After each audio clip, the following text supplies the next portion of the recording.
Welcome to Sonix TV1, where you are number one and our guests are stars amongst stars. I am Sonix, your host, and we have an incredible show lined up for you today. Last week, we had the pleasure of welcoming the award-winning mix and recording engineer, record producer, and DJ, Eli Tubo, to the show. If you missed episode 10, be sure to check it out. But first, later in the show, we have legendary drummer, the most recorded drummer in history, author and educator, John J.R. Robinson, to the show. That's right, joining us, the one and only John J.R. Robinson, to the show. He'll share his journey and exciting updates, plus we have some breaking news just for you. That's right here on Sonix TV1, your new home for entertainment. The quote of the day is, never put the key to your happiness or success in someone else's pocket. Author unknown. I remixed it a little bit. Never put the key to your happiness in someone else's pocket.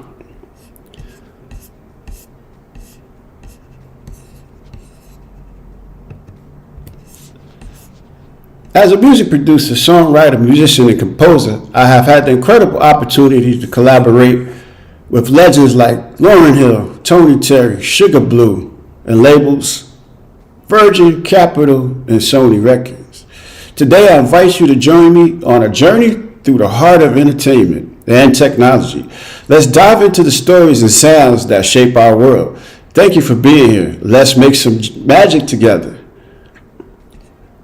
In 2021, I had the pleasure of releasing my first single, Easy Street, featuring the one and only Eric Marienthal from the legendary Chick Corea's Electric Band. So we're going to share that with you today. I hope you like it. Keep it rock right here.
That was Easy Street, featuring the one and only Eric Marienthal of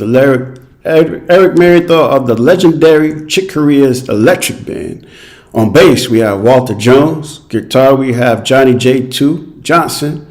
And on percussion, we have JR, who will be coming up a little later in the show. John J.R. Robinson will be joining us. That's right here today on Sonix TV1. I couldn't be more excited to hang with my big brother, John J.R. Robinson, today, and he's going to share his exciting story. He is the most recorded drummer in history. That's right, ladies and gentlemen. He is the most recorded drummer in history, and I couldn't be more excited to share his story. So, a few weeks ago, we had the honor of having movie director Brian the Synth Man Washington on the show, and he directed my music video for Broadway. So we're going to share that with you today. Hope you like it. Keep it locked right here on Sonix TV1, your new home for entertainment. This is a world premiere.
that was Broadway, featuring the one and only William Prince, saxophone virtuoso out of Connecticut.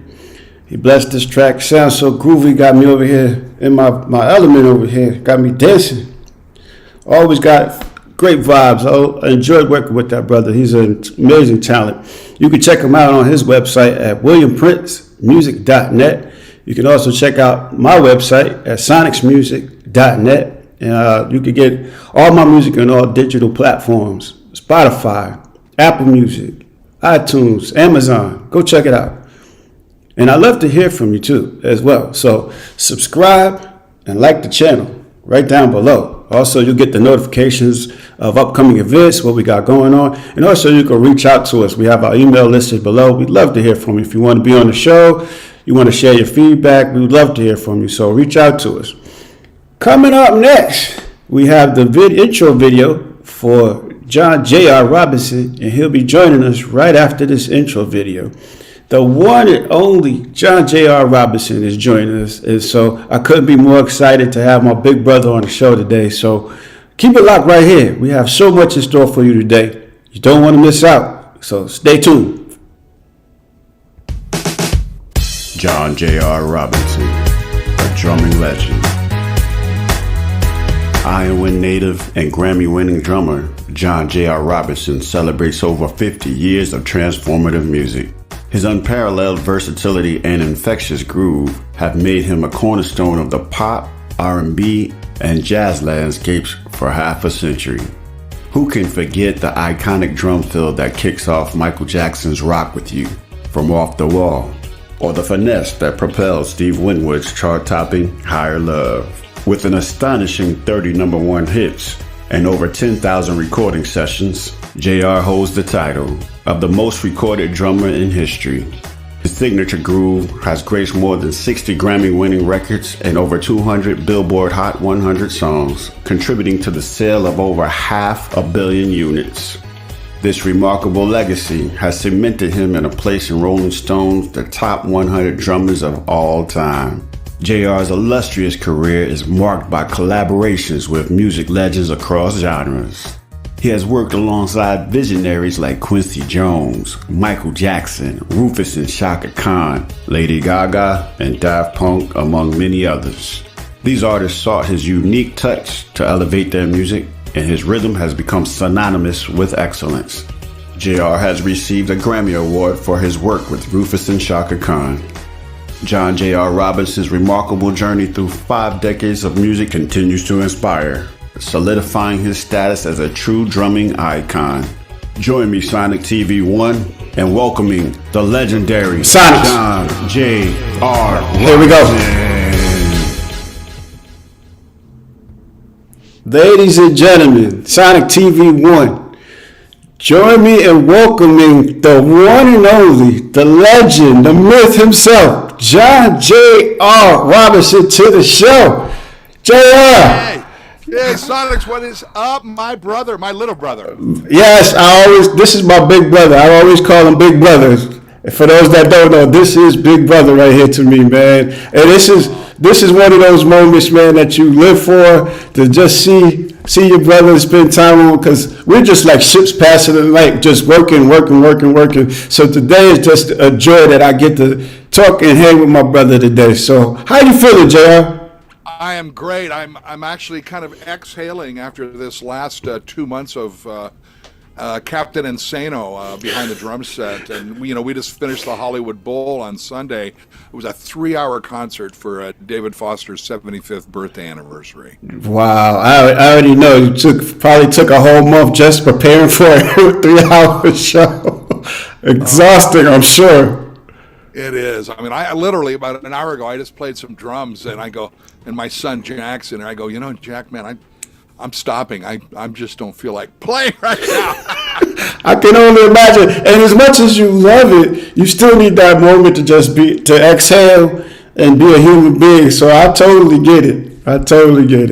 So let's dive into this, man. Let's dive into it. Do it. On the show, I always like to start at the beginning of the book. I want to start at the beginning of the book that is John J.R. Robinson. So tell me about Growing up, what was home life like? You know, the childhood, where you grew up, where you were born, that kind of thing. Just give me that backstory. I am a Southwest Iowa boy in a Union County in a town called Creston. It was an old railroad town in Southwest Iowa. It was the stop in the old days between Denver and Chicago, and we had the largest roundhouse in the United States in those days, which was this rotating thing where engines would rotate and then hook up to another train. So there was, they used to call our town Little Chicago, and there was a lot of reason why. It was a very rough city, but I grew up not on. I'm not a farmer. My dad was an optometrist, and my mother was just a really good-looking 5'10" lady from North Carolina, and they kind of raised me correctly, and I started playing piano at 5, which I was way too young, dude. I mean, people ask me about, is it too young to start a little drummer on drums? And I go, yeah, it pretty much is, but you need to learn your piano roots first, as you well know. And at age 5, my math skills were not developed, so it was really difficult for me mathematically to process piano, even though I did take it for a long time. And then, thank God, my parents got divorced when I was 7, and I got hit by a drum bolt at that same time. So then I became a drummer between 7 and 8. Wow, 7 and 8. So you started off as a piano player, and you grew up in Iowa. So tell me, what was it like? You started hearing music in your head. Is that what it was? And you started trying to emulate what you was hearing in your heart and your soul and in your mind. Is that? Well, but my dad, being an optometrist, but he was also a singer. He had a barbershop quartet. He ran the Creston Chorus. He was a master violin player, and even though he chose chemistry and medicine, and then my mother used to sit me down and play records, and she goes, this is Count Basie, this is Buddy Rich, this is Gene Krupa, listen to how that swings. Well, Mommy, what's swing? Well, it's like, when Daddy and I dance around the living room and listen to this beautiful music. Oh, that's kind of swing. And I go, so she kind of hit me to this, but she was the one who kind of taught me about groove and swing, and I was just too young to absorb, but I do remember the word swing. So it was always in me, and there was always music playing. Oh, that's wonderful, man. So let me ask you, were you playing in school, were you playing in church, or just at home at this time? When I was a little boy, still going to church, my dad was in the church choir, but I was too young.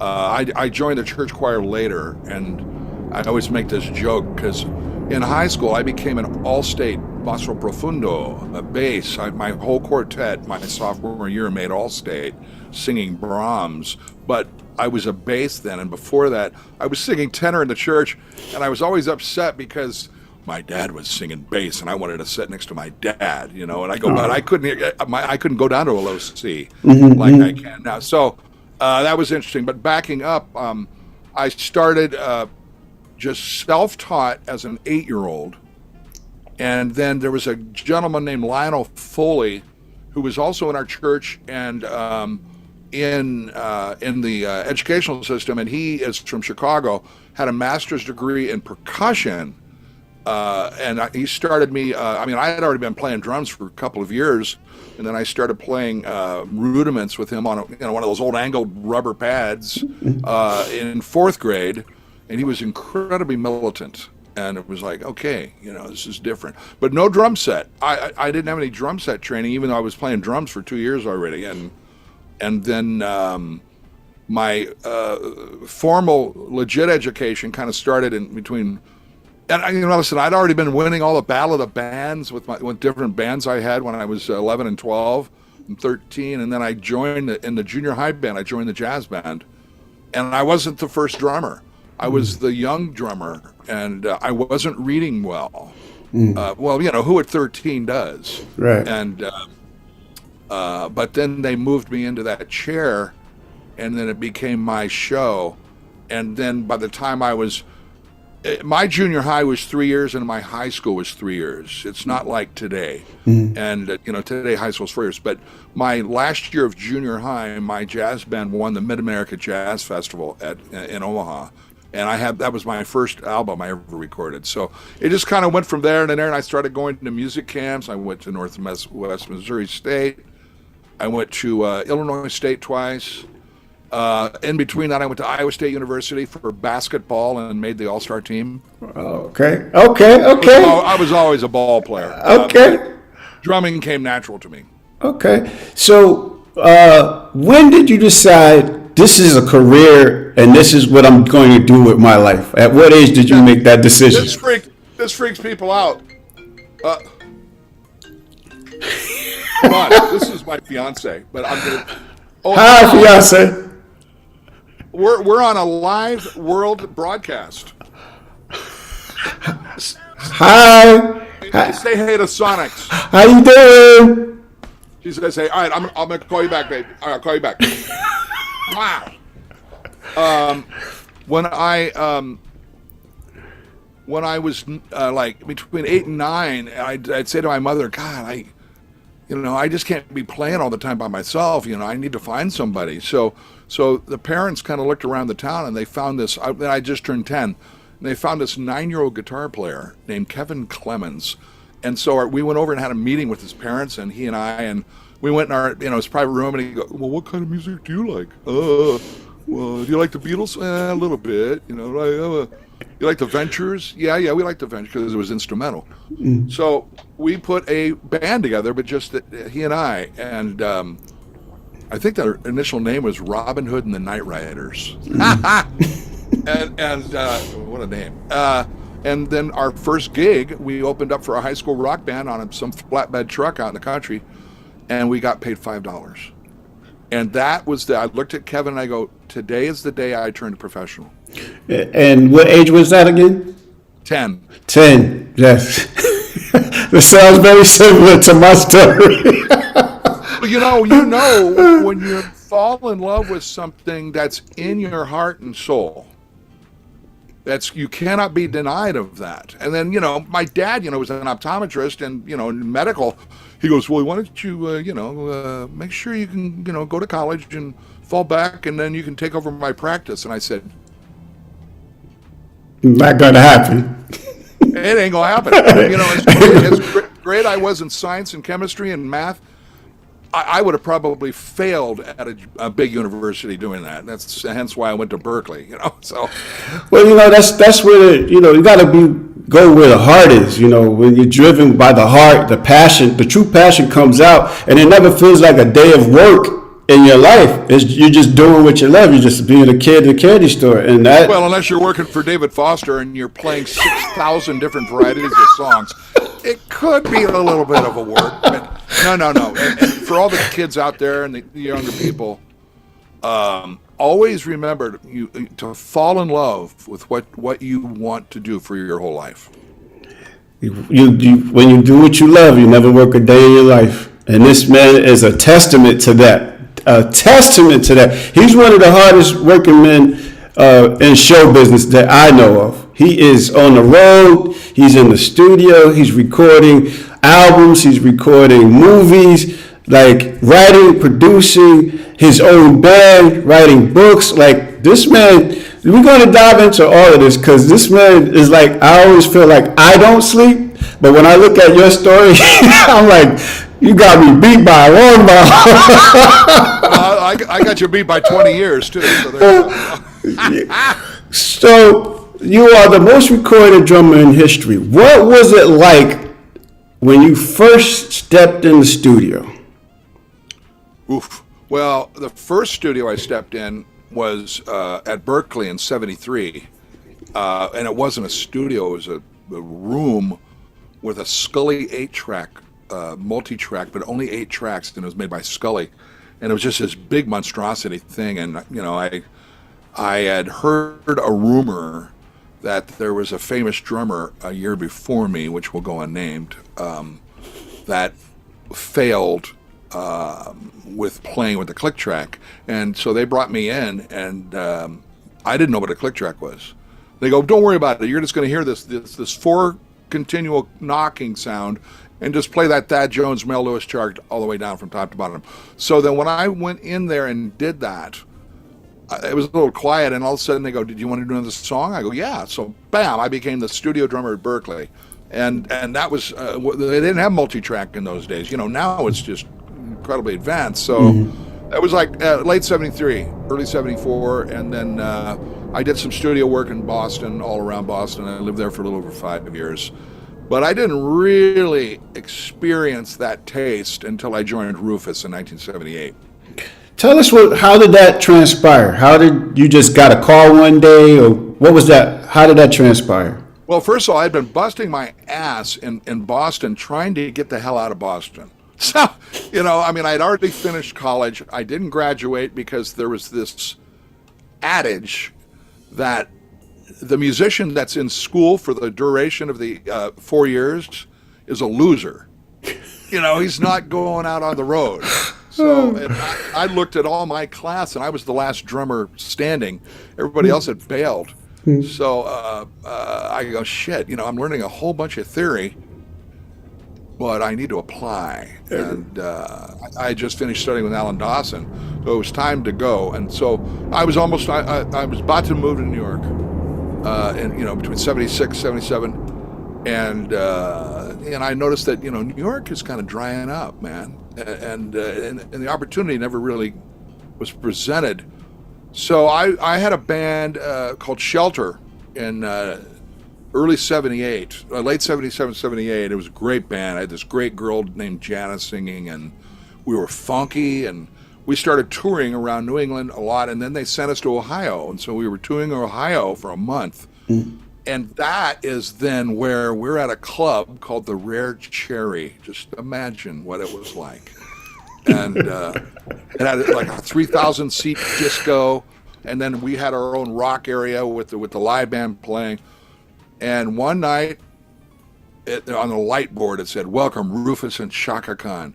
And I remember from my past days in Boston playing for famous people, I'd get all uptight and overplay and just totally suck. And when you jump out of a band at the same, when it's supposed to be a band, it's just no bueno. You're supposed to be blended in a band. Absolutely. And so I learned that lesson. And so when I saw Welcome Rufus and Chaka Khan, first of all, I had already known every single breath from Rufus and Chaka Khan from 73 on. And I studied it, and I was just infatuated and enthralled and in love with the music. So when I see everybody, some struggling, coming up and watching us away from the disco floor, I was like, oh shit. And we just kept playing our Earth, Wind and Fire set, playing this, playing that. And all of a sudden, Hawk comes up to the leader and goes, hey, can we sit in with your drummer? And I looked at him, I go, yeah. So, and I see the guys on the stage going, well, shit, man, they're here. Let's let everybody split, and the whole Rufus and then Chaka came up, and we proceeded to play for the next hour and a half. And then that night I hung out till 6 a.m., and they asked me to join the band 2 weeks later, and I found a substitute, went back to Boston, packed my crap up, and drove all the way to California. Wow, and the rest is history, as they say. Pretty much, yeah. The rest is history, man. It's like opportunity meeting, preparedness, because you had already studied the music. You knew the music. So it was almost like you saw what was coming without actually seeing what was coming. So had you not studied the material or knew the material inside and out, you would have missed that opportunity. But you actually studied it because you had a joy and a passion about this music that actually you did the work. So when you do the work, the rest that's where the success meets, preparedness and opportunity. And that was your opportunity. But who knew? There's another thing I wanted to say. If it was like, let's see, like a band like days coming through and, learning all that, great. But, I happen to be infatuated with the way Rufus was, because it was a mixed rock band with soul and funk. and it's kind of like who I am.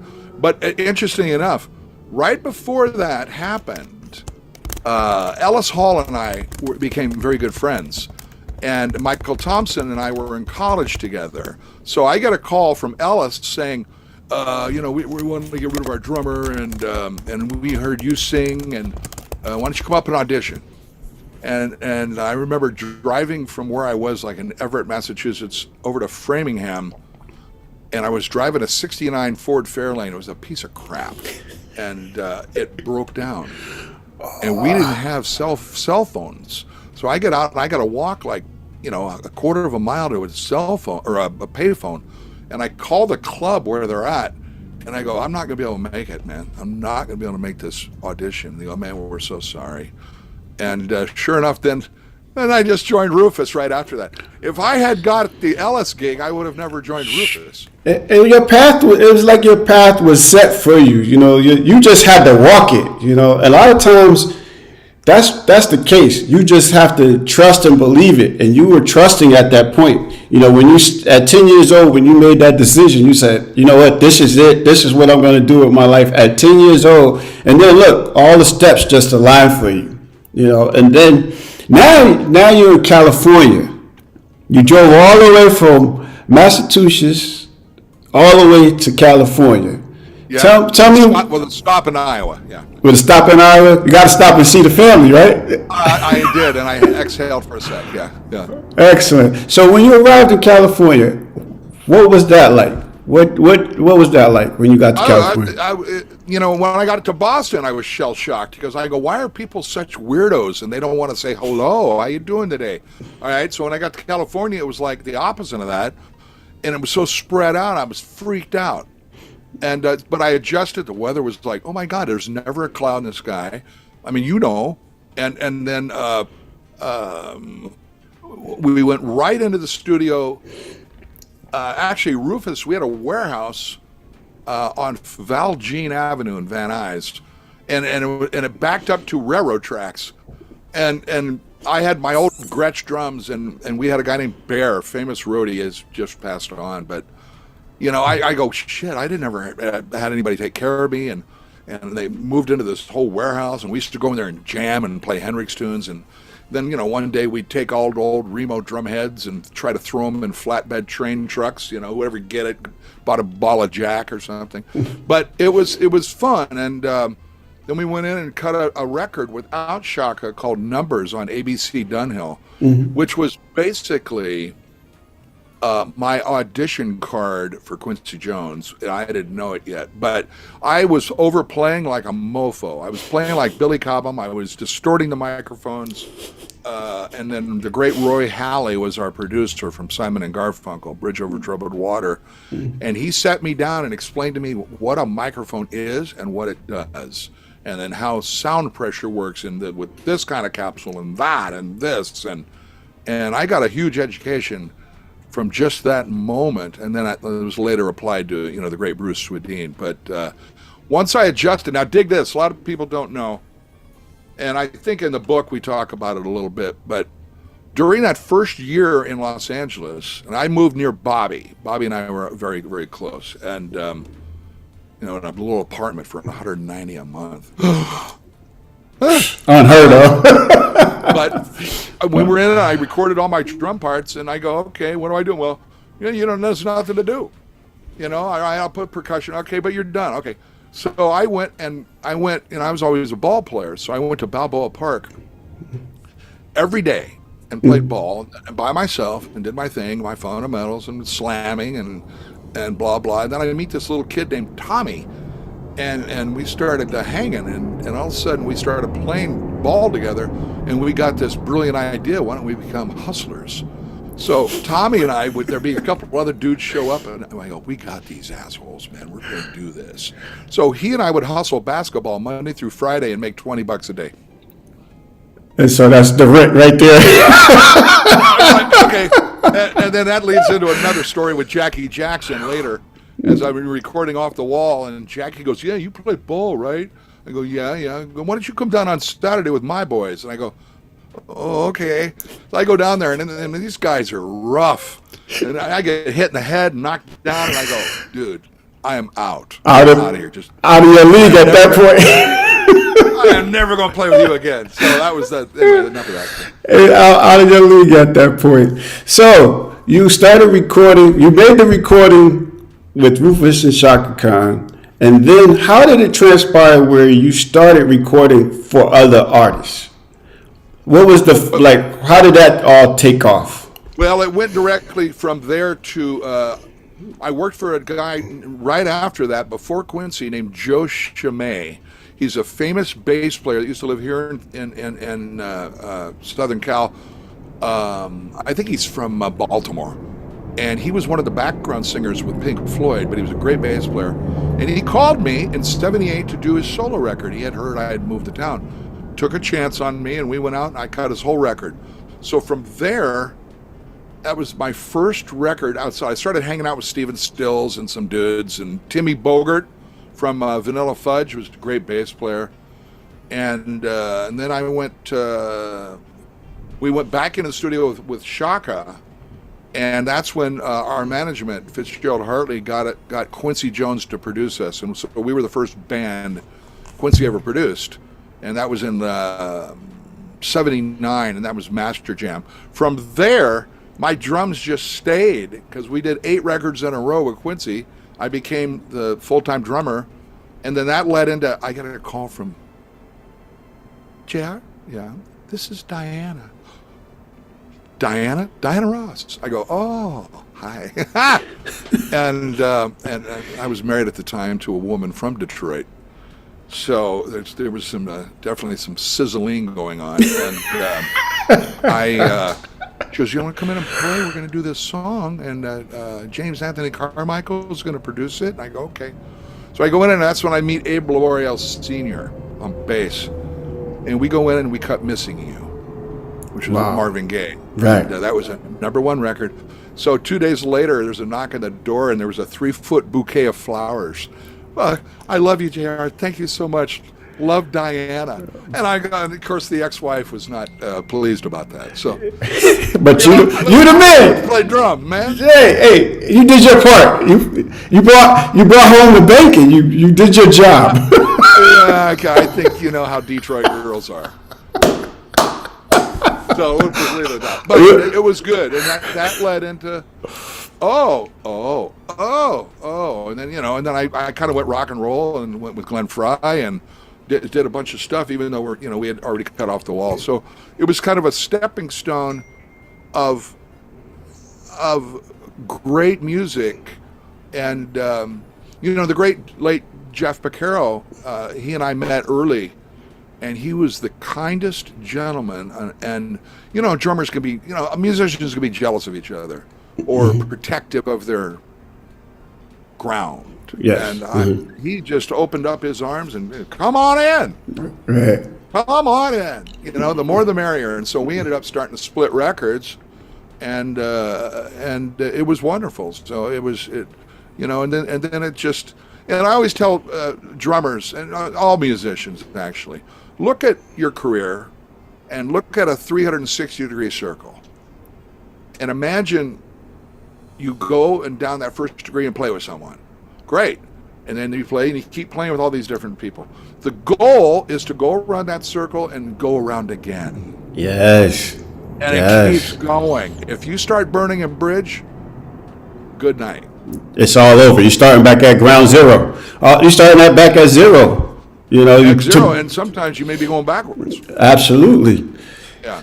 So what was it? How did it transpire that you built this relationship with Quincy? Just passed, so rest in peace, Quincy, man.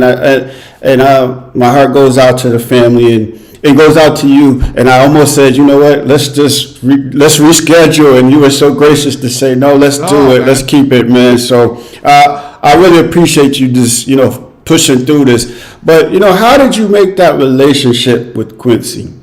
Well, it was mutual, and that's what's so magical, and he obviously, a lot of people may not know, but with my book King of the Groove, he wrote my foreword, and I kind of got him at the correct time before he got a little bit too old to do it. And my management with Rufus was Mark Hartley and Larry Fitzgerald. And in 1978, when I'd first moved to town, they go, John, and this is before they started calling me JR, because that was a Quincy-ism. And I was lucky. I got my initials. Michael got Smelly. There was different weird names. Greg got Mouse. I got my initials. So I heard he got Mouse. Did Michael Thompson get one? Did he get it in? Michael wasn't in the scene yet. He wasn't in the scene yet. Oh no, it was David Williams, and like George Johnson was called Hen because when he played, it sounded like a chicken hen clucking. But anyway, Louis Johnson was Boot. Yes. I don't know why that. You guys were funky, man. Some funky cats, man. I miss Louis, but Mark called me, and I had just come to town, and he goes, John, there's this really cool thing at the Dorothy Chandler Pavilion called the Orchestra with Klaus Ogerman. And I go, yeah, I'm aware of it. And all these great LA musicians are in this orchestra, and it's not jazz, it's everything. He goes, I got a ticket for you if you'd like to go. And I go, all right, I'll go. So I'd never even driven down to Los Angeles. But I drive down, try to figure that shit out. We don't have Waze. And I go in, and I go, hey. Oh, yeah, you're Johnny. Yeah, here's your seat. And I look down, and it's Quincy Jones. So they put me right by Quincy Jones. And I'm going, well, this is some hip shit. And, when I was a young boy, I tried to get my dad to drive me to a Quincy Jones big band camp up in Rapid City, South Dakota. And my dad wouldn't drive me there. It's too far. And so I never got to go. So and Quincy, hey, how you doing, man? You're the guy from Berkeley, right? You're the drummer with Rufus. Yeah. He goes, I love Berkeley, because I went to Berkeley, and I go, okay, cool. So I proceeded to walk, and we hung, and then I went home. And I think, when he had heard that Numbers record and, proceeded to go, in reality, he could have taken Rufus and put Harvey Mason in there. Right. And he goes, no, I really like the way this guy plays. And sure enough, man, I came in and after we had cut the Rufus album, we had major success with that album. And then we went right into Off the Wall. But I wasn't in, I overdubbed first. And the first song I overdubbed was a song called Girlfriend by Paul McCartney. And then that's how it led me into meeting Greg and Don't Stop Till You Get Enough. So it was interesting that I think God works. I know God works in incredible ways, and one has to be humble and appreciative and believe in yourself, and look in the mirror and trust in why you're here on this planet. Oh, absolutely. Absolutely. You know what? We're going to take a little short break.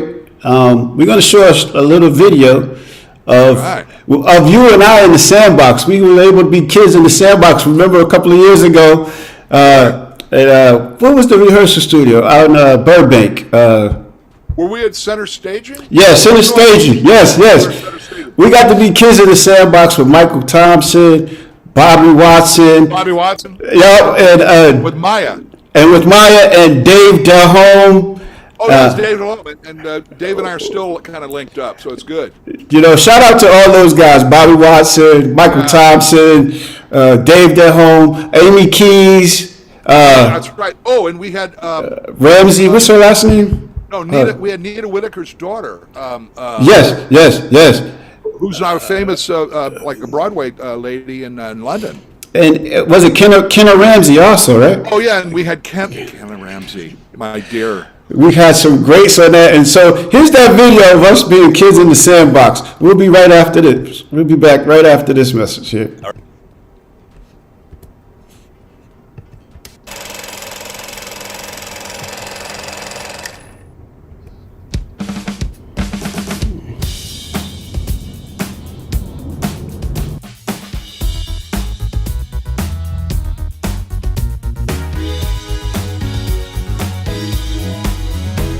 Why did you have to do it? You blew it. You're lying, cheating,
done. I can't play Anthony Hamilton.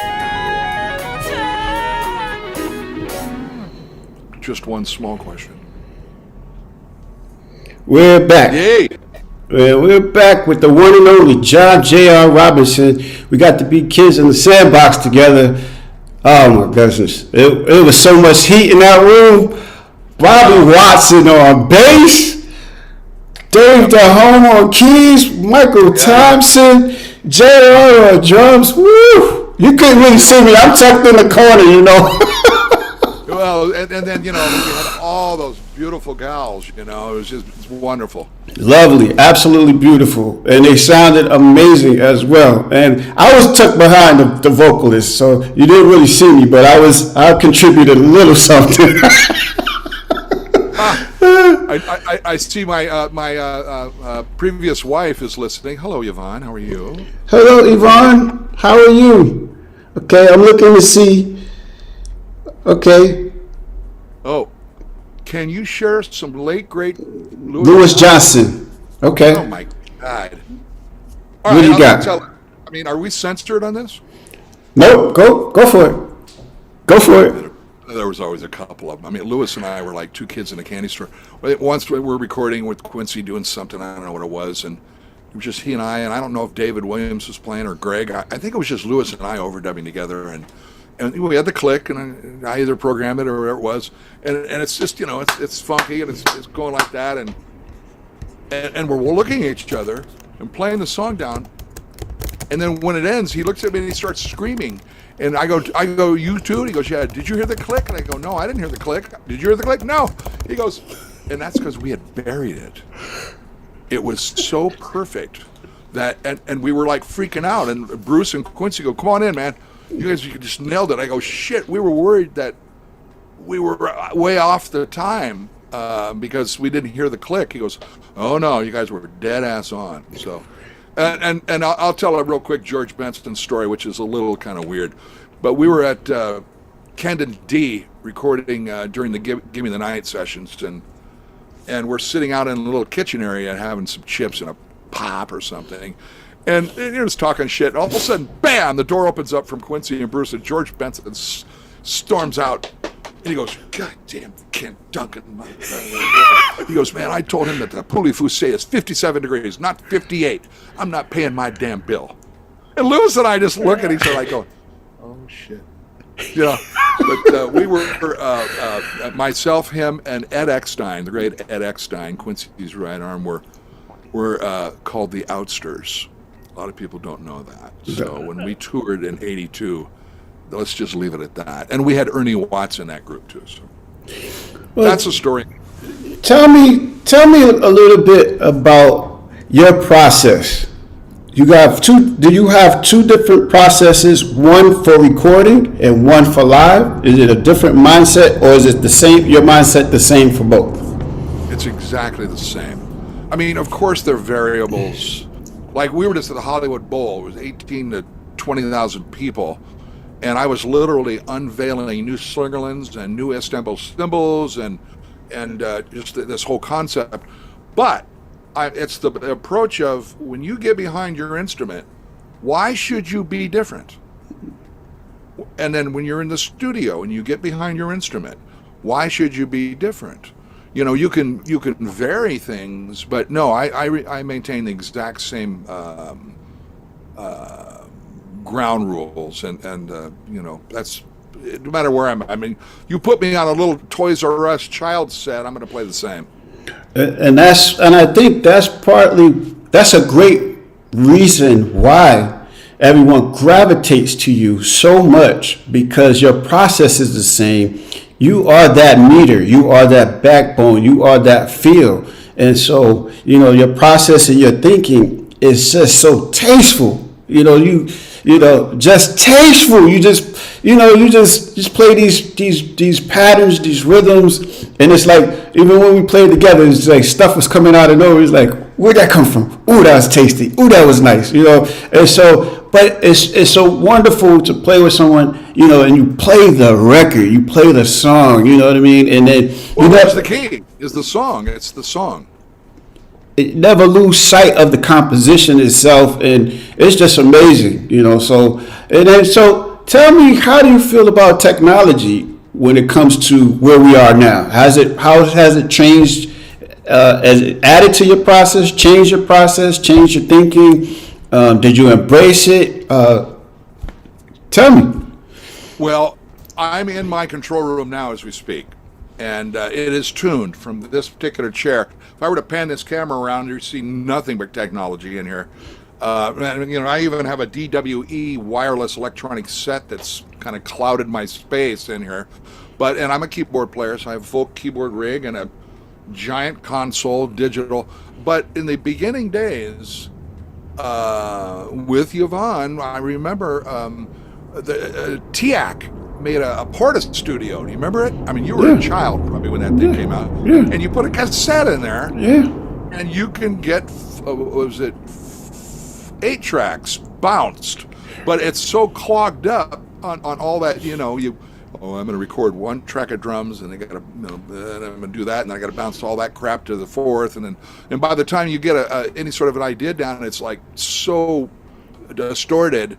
But I took that idea and then finally upgraded and got into a 24-track thing with an AMEC console, but when drum machines came out, I was at Danny Serafin's house in 1978 rehearsing with Rufus. Danny Serafin being the great ex-drummer from Chicago, and we were all great friends. And Hawk, and we're rehearsing. All of a sudden, there's a knock on the door, and I go with Danny, and it's Roger Lynn.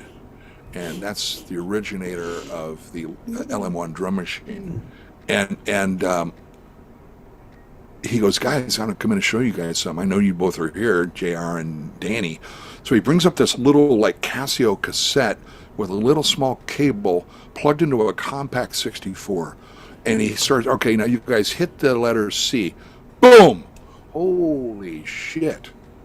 I hit that letter D. Boom! Snare. Oh boy, and I could see Danny. Danny was like, oh God. And I was like, wow, I'm kind of cool with this. You know, my dad was always into amateur radio and shit, so we always had electronics. We built a television together and shit. So I knew everything about electronics. I embraced the drum machine from the get-go and used it as like I'm a carpenter with a tool belt.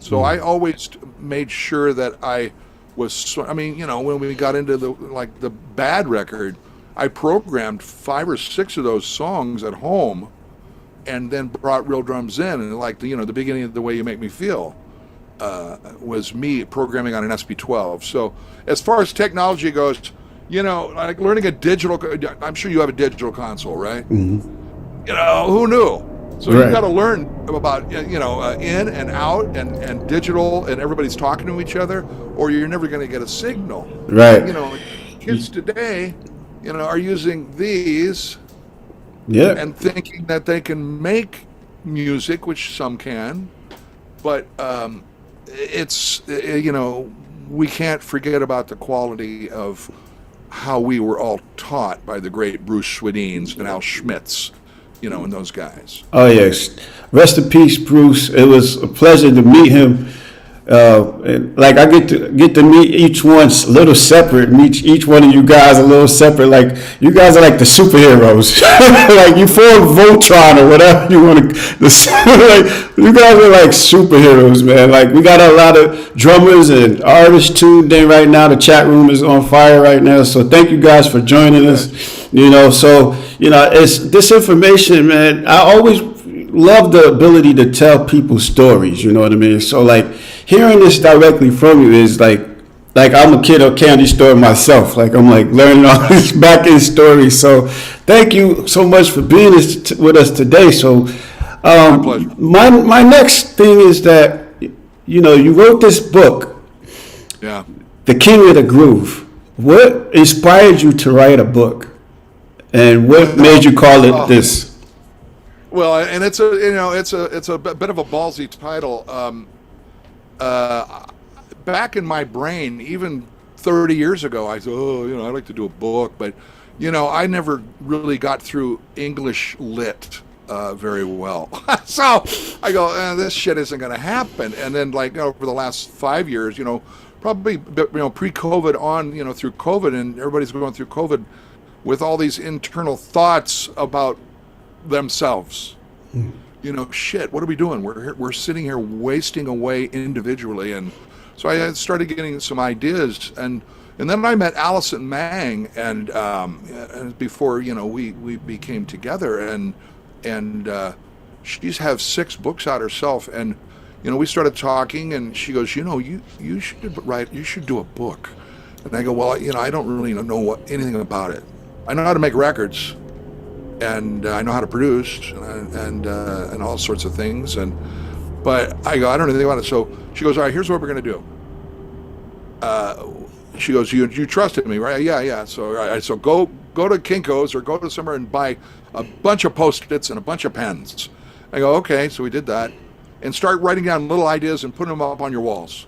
So pretty soon it was a Post-it studio with all these ideas I had.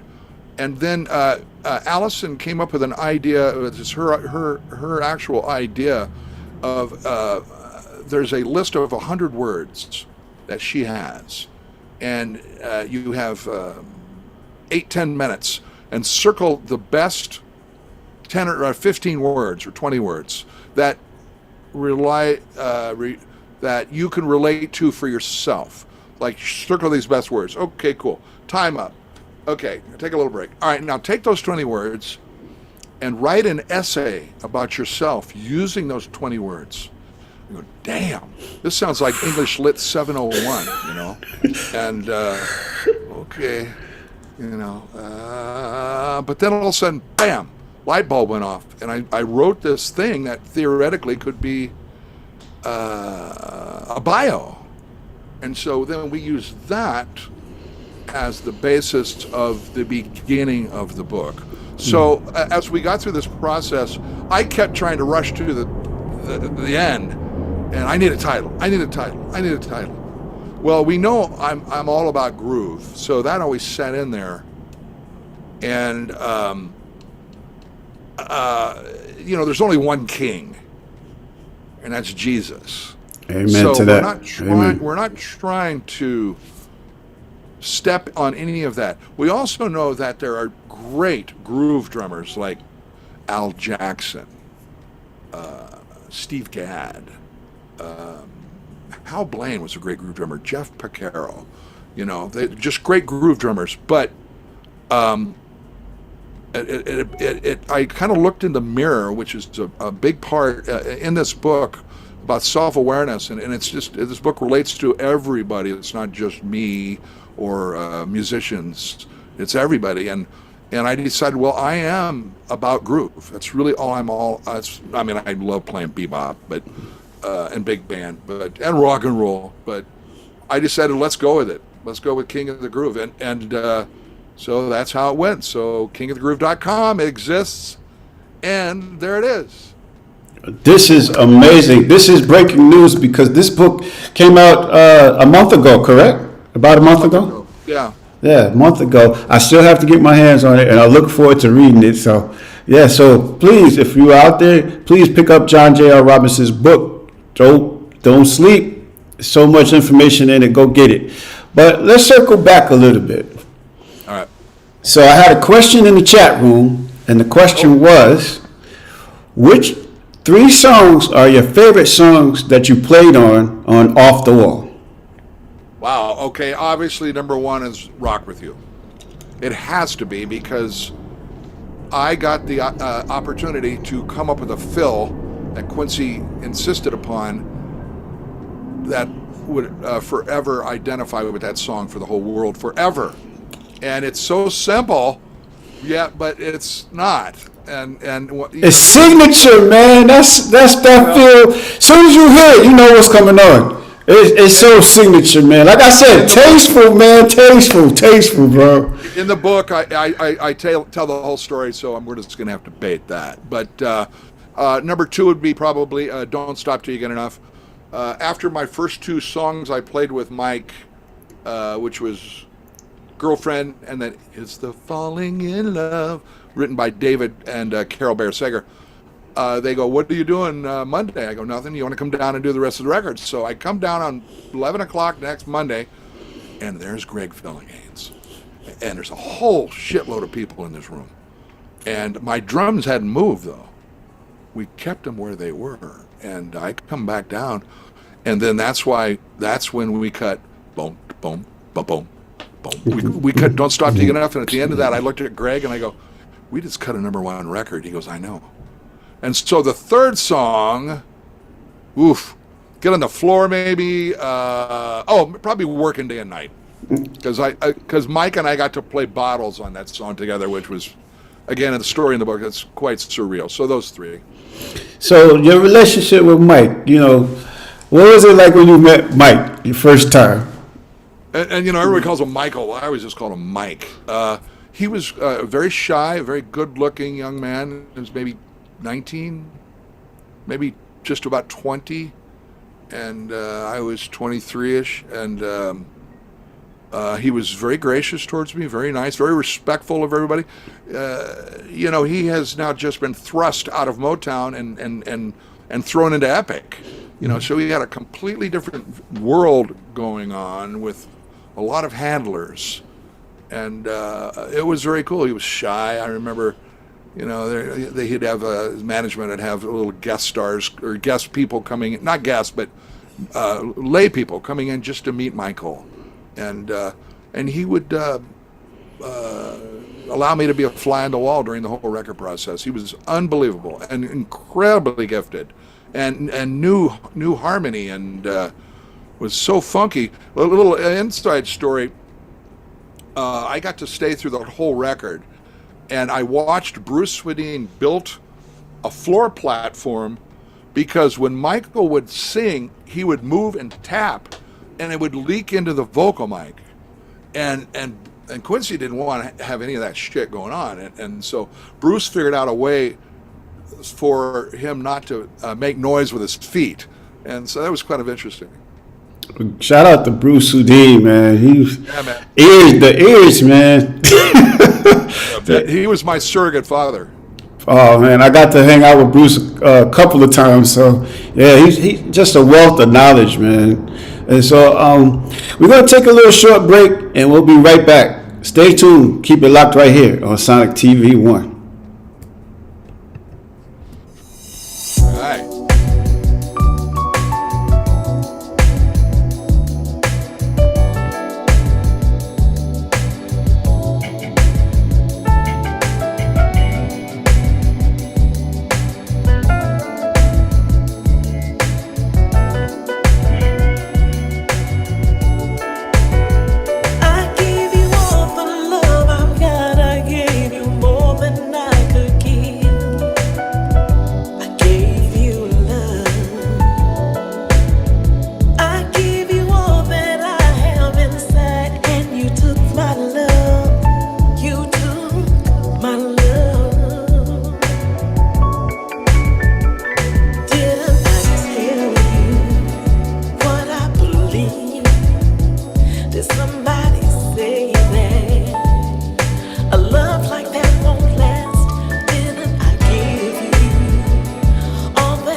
There's nothing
Ladies and gentlemen, we are with the one and only John J.R. Robinson. That's right, the most recorded drummer in history. My brother, my big brother right here. Come on now. My big brother right here. It's such a blessing to have him here today. So tell me, what's next for you, JR? What's next for you, my brother? You mean after the Kansas City Chiefs win the three-peat? Okay, here we go. Here we go. Y'all looking good right now. I can't even argue with you right now. Y'all on fire right now. I can't even. And we're getting the men back from the injuries, so it's all going to Anyway, enough of that. Let's see, what am I doing? Right now, I just recorded a song for a gentleman in Korea today, right before you and I went on air. And I've got 2 Indonesian songs, so I'm actually doing a little bit in the studio. I am working with a gentleman with 2 new motion pictures, which is including scoring, which I've done 3 co-scorings, and I'm actually now writing, and I've written lyrics of these 2 different films, which is a little bit in a new genre for me. This year, what am I doing? I don't know. At the end of the year, there's a whole block. We're going to go back out with David a little bit in December, and then a full California tour in January. But my guys that work for me, my manager and my publicist, and manager's Brian McKenna, and publicist is Chris Girolamo, and Joe Vela is my web guy. We are. I've put the J.R. Robinson Experience together about 3 years ago, and did a couple of gigs, and we sold out. And that was basically a lot of my hits, plus some other really cool stuff. I think what we're going to do is I'm going to put a new band around that together, and we're going to start, headlining, and probably do a lot of dedication to Quincy Jones. So I think, that's, hello. And you need help from your little brother. I'm right here. And my favorite, one of my favorite bass players, Keith Nelson, lives in Vegas. So dope. And so does my oldest son, John. So, but that's the plan. I've got some Chris Bodie dates with David coming up, and then where there's a potential Chris Bodie David tour in June. But we're doing a lot of cool things. I've launched a charity, which is so hard, which is called Music Through Arts Fund, and it's about helping young kids arts in music and arts in young school. Because a lot of time in California, I don't know what it's like in Vegas, but it's about football and sports, and there's not enough music in school. So. Yeah, art has taken a back seat in the school system. So it's amazing that you have, put, your hands to the grindstone to try to bring some of that back. It's hard to do. It's really, really hard to do it with a 501c charity. So that's we're doing that slowly. Yeah. So hats off to you for that. It's just a wonderful day for me, man, to get to catch up with my big brother right here. So one thing that we did not cover that I want to I have 2 parting questions. One question was, can you name us a couple of movies that you are playing the drums in? Well, I can name you a complete series of one movie. Okay. The Hangover. I did Hangover 1, 2, and then Christoph Beck, who scored it, he did the Hangover 3, and we go, well, shit, we got to do the trifecta. And he goes, guys, I don't have any music for you guys. I go, just write a cue. Just write something with a shh. That's all I want. I just want a simple swell. And so he did. So that, I did Superman, Batman versus Superman. I did My Cousin Vinny. I did Dodgeball. I did Ricky Bobby. I did Ricky Bobby. I did, I've probably done almost 1,000 films doing that. There's so much stuff. Then, I thank Neil Strubenow, a great bass player, for, I was still heavily active with Rufus and Shaka and Quincy. And Neil and I were at Berkeley together, and he goes, you needed to break into the TV and film business. So I started doing The Simpsons, which was incredible. There was like a Led Zeppelin one. I'm playing Bonham, and it was a lot of fun shit. So, a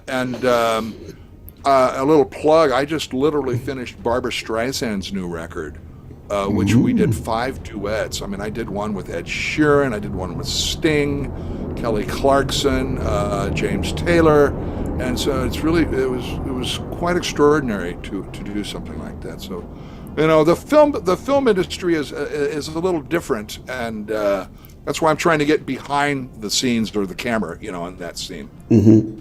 So, well, my next question is, and then we're going to be wrapping up shortly. My next question is, what would you tell up and coming drummers to inspire them? Yeah. First of all, always believe in yourself, in your soul, and who you are in the mirror. I mean, that just goes for anybody. But the industry has changed.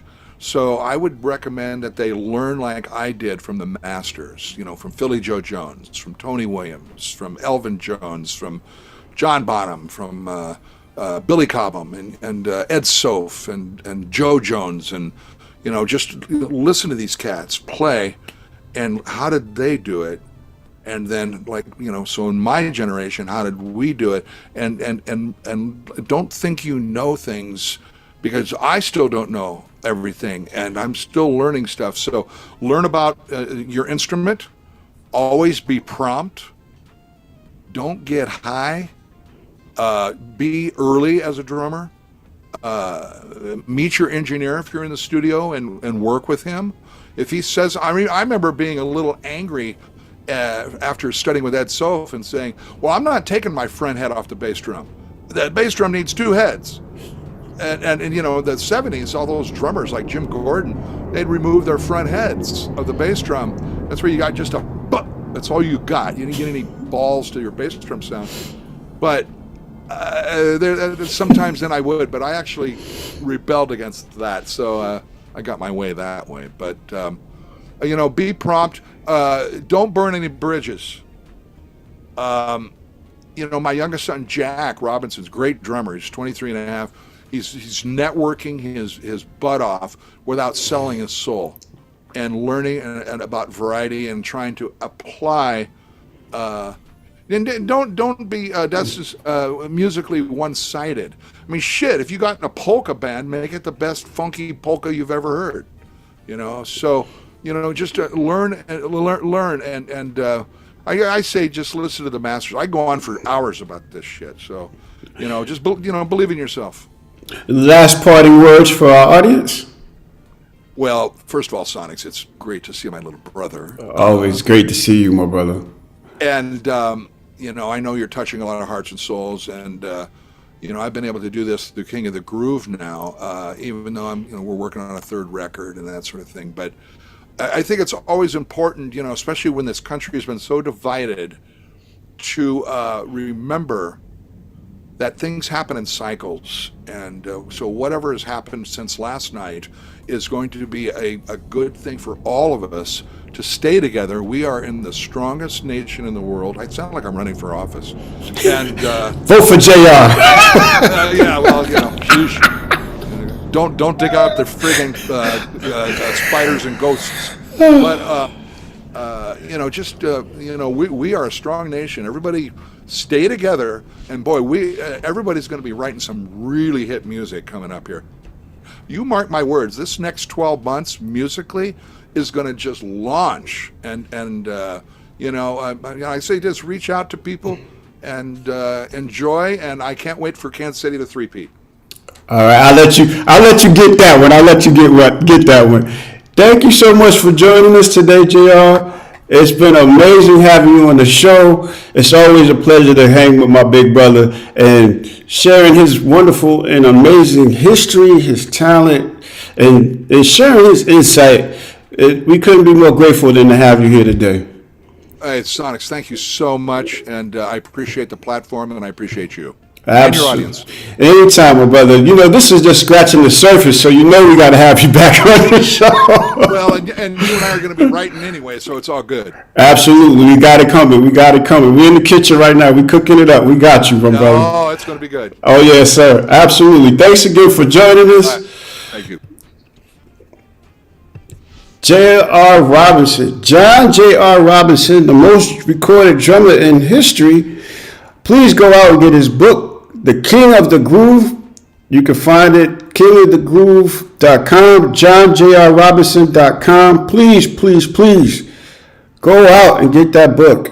You don't want to miss it. John J.R. Robinson. Please check it out. Also follow him on our social media, John J.R. Robinson 1 on Instagram and social media. Please go get the book. And that's it for us today. You want to find out more about my music and my artistry, you can find out about my artistry on my website, sonixmusic.net, sonixmusic.net. On all digital platforms, iTunes, Apple Music, Amazon. Just go out and get it. Also, if you like the merchandise, please go check it out. sonixmusic.net/store. That's right. You can also get this t-shirt that I have on my website. And also, please support. We have a coat drive that we're supporting, Catch Society. We want to support the less fortunate. Please, the coat drive. Information, you can find more details at info@catchsociety.org. info@catchsociety.org. Please help the less fortunate and support.